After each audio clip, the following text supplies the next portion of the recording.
There is one thing that guys do that I swear no one else has noticed that grinds on me more than anything. And if you haven't noticed, I'm going to tell you, and then you're going to notice every single guy in your life doing it, and it's going to really piss you off because that's how I feel. So if I have to deal with it, you have to deal with it. If you ask a guy a question, he will not answer the question. He will answer it with what he thinks you want to hear. Let me give you an example. Hey babe, where are you? I'll be home in like 20 minutes. That's not what I fucking asked, is it? What?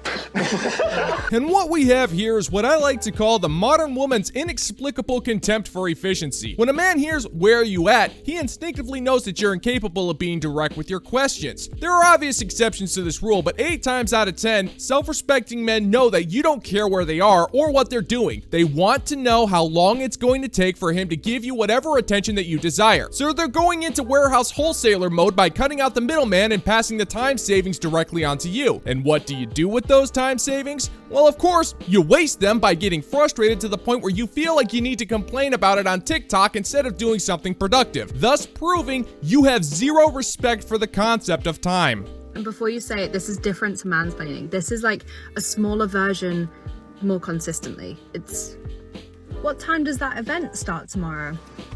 Oh, well, you'll probably need to be ready by like 7. I know these aren't great examples, but I hope you understand what I mean and that it resonates with you because it happens to me every day. Yeah.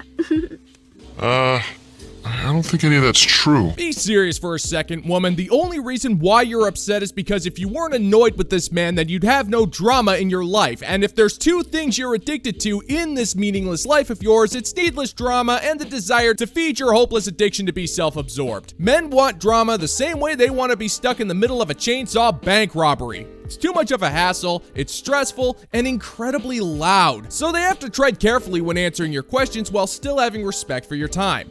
By telling you to be ready by 7, he's taking the lead and telling you that if you're going to take 4 hours to get ready, then to start a little early. That's it. But he cannot tell it to you that way because it'll hurt your fee-fees, and then his evening will be chock full of passive aggression and disrespectful behavior. And if a man wants to experience that, he can go play some Call of Duty. He doesn't need it from you. So quit treating him like your womb and stop taking his time for granted. Remember, your biological clock is ticking. Do your siblings support what you do or any of them? That's why I praise the Lord for prostitutes. My little brother, gets made fun of at school. Why are you laughing about it? That's so sad. I'm hot. But my sisters, they don't really care. They were like, oh yeah, we saw it coming. Do they bully him or just degrade you in front of him at school? Well, half of them are subscribed to me and pay for my stuff, so. Oh, that's not right. No.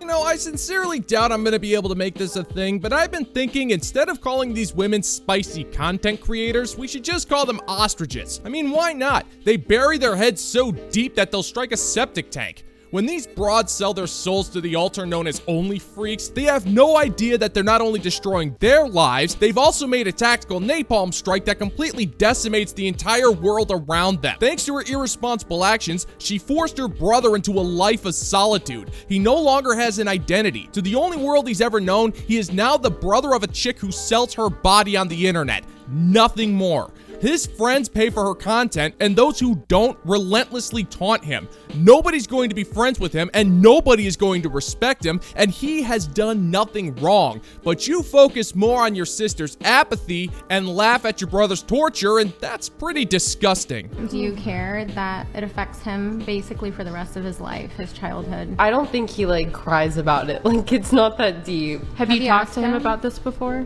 Yeah, we've talked about it. Does he open up to you how he feels about the bullying and how he feels about you doing that and his friends following you? I mean, I don't really think it bothers him that much. The bullying? How old is he? I'm 17. You! I will think of you as I throw up into the toilet. Now you listen, and you listen good, you crusted out can of stupid. You destroyed your brother's life and ruined your relationship with him. It's not that it doesn't bother him, it's that it doesn't bother you that it bothers him.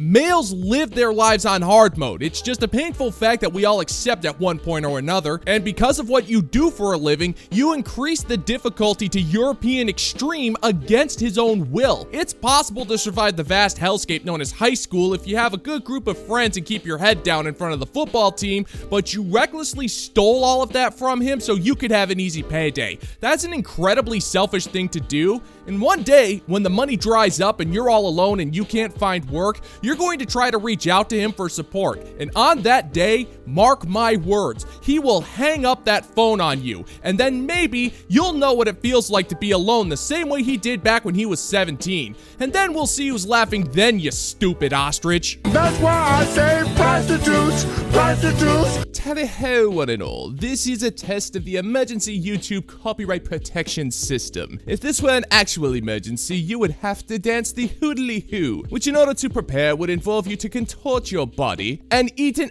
Blasphemer! Nope, nope, nope. I'm sorry, woman. I am not about to let you taint the sanctity of sandwiches with your particular brand of filth. Sandwiches are one of the last bastions of human decency for us. As it is written in the 4th leaflet of the musings of the intergalactic space god Clomlaford, all hail, a good sandwich isn't next to godliness, but damn it, it's pretty close. And as a sandwich structural engineer for his magnanimous temple, I will not sit idly by as you mess with the sacred art of sandwich craft. I don't care how good the sandwich might be, certain things mustn't be tampered, and you slapping that innocent steak will not be tolerated. You are hereby condemned and must now attend a mandatory 82-hour seminar covering the basic laws of human decency when it comes to the sacred art of sandwich making. And trust me, sister, where you're going, there will be no sandwiches. Or bathroom breaks. Amen. For any of the women out there who are like me and have never been in a committed relationship before, I have a theory. So I don't know about you, but I am a really big dreamer. Since I was a little kid, I can remember having the most vivid imagination.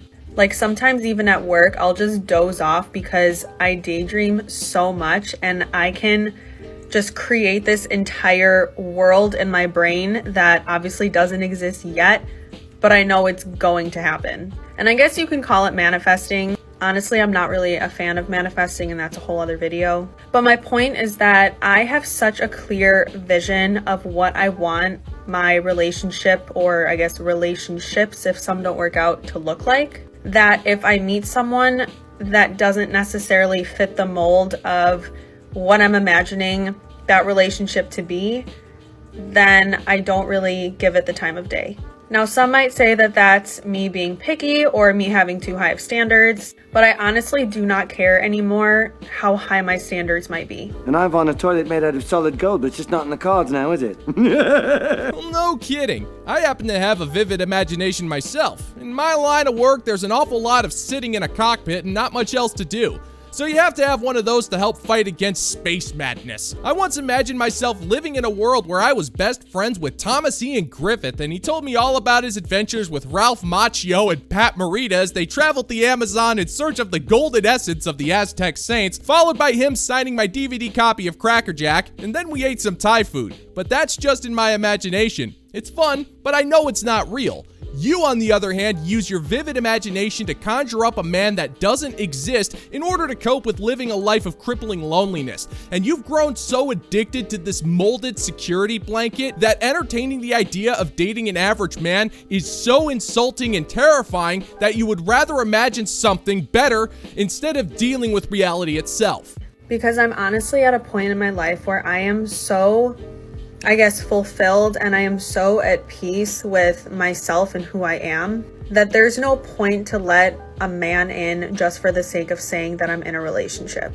And I know that I've come on here being upset so many times of being like, well, when is it going to be my turn? But after a lot of reflection and a lot of introspection, I have realized that if I have to wait another 10 years to have my first boyfriend, then so be it. I know exactly what I'm looking for, and it's not something that I can really describe in words. It's more so a feeling that I know I'm gonna get when I am with someone that I want to pursue a relationship with. And when I think about it too, all of the things that I dreamt about as a kid, for the most part, ended up happening as an adult, which is why I trust my mind so much to create the things that I know can happen and are going to happen. You hear what I said? Do you hear what I said? Hey, pal, your excuses are your own. So in other words, your imagination is just one gigantic romance novel, and the guy you're looking for is either a CEO or a pirate. And I don't know about you, but the last thing I want to be is stuck with a woman on a pirate ship. Having to deal with a woman on something as cramped as a pirate ship is bad enough, but having to deal with a woman with scurvy as I'm trying to raid a Dutch spice vessel is even worse. You are so blinded by the idea of knowing what kind of man that you want that you're disregarding the key question, and that question is, does that particular man want to be with you? And judging from your obvious denial of your lack of satisfaction with your current life, I think it's safe to say that the man you desire obviously doesn't feel the same way. If only there was a way to verify that so we're not just making blind assumptions in the dark. Hey, I have an idea. That's much too early. Prepare to fast forward. Preparing to fast forward. Fast forward. Fast forwarding, sir. I will be the first to say that healing from my situationship was basically the entire plot of my 20s. I'm kidding, but it did take up 2 years of my life. Well, isn't that special? So I guess what I'm trying to say is it's okay to have a very vivid imagination and have an image of what you want your future to look like. Every single thing in my life that has happened exactly when it was supposed to, exactly at the right moment, and I wouldn't trade it for anything, which is why I know that me waiting for my first boyfriend or partner is going to be worth it. And one of the most beautiful things that anyone has ever told me, I think this happened when I was like 12 or 13, it was my friend's mom, and she looked at me and she goes, "Alexa, you're gonna have the most beautiful love story." I can honestly say that that quote is the reason that I have never settled for any relationships and why I will not get into my first relationship unless it's someone that I'm absolutely certain about that's going to add to my life. Good luck. So for the first act of this absolutely amazing love story involves you sitting around and doing nothing but complaining about how you're waiting for something to happen, huh?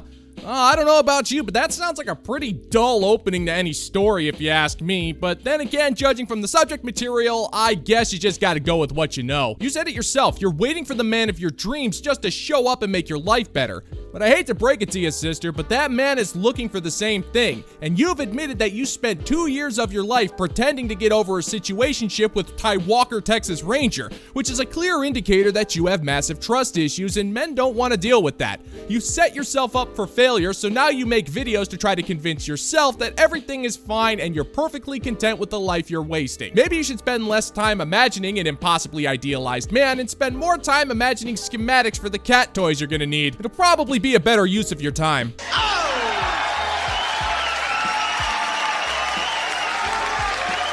And that is gonna do it for today's video, gentlemen and gents, and as always, if you find that my particular brand of comedy is bringing you to the brink of laughter, then why don't you scroll on down and click that like and subscribe button, ring the notification bell, leave a few comments, share this video so we can give the good old-fashioned middle finger to the YouTube algorithm. And never forget to be excellent to each other and remember to party on, dudes. Thank you so much for checking out the new video, and until next time, peace out, homies.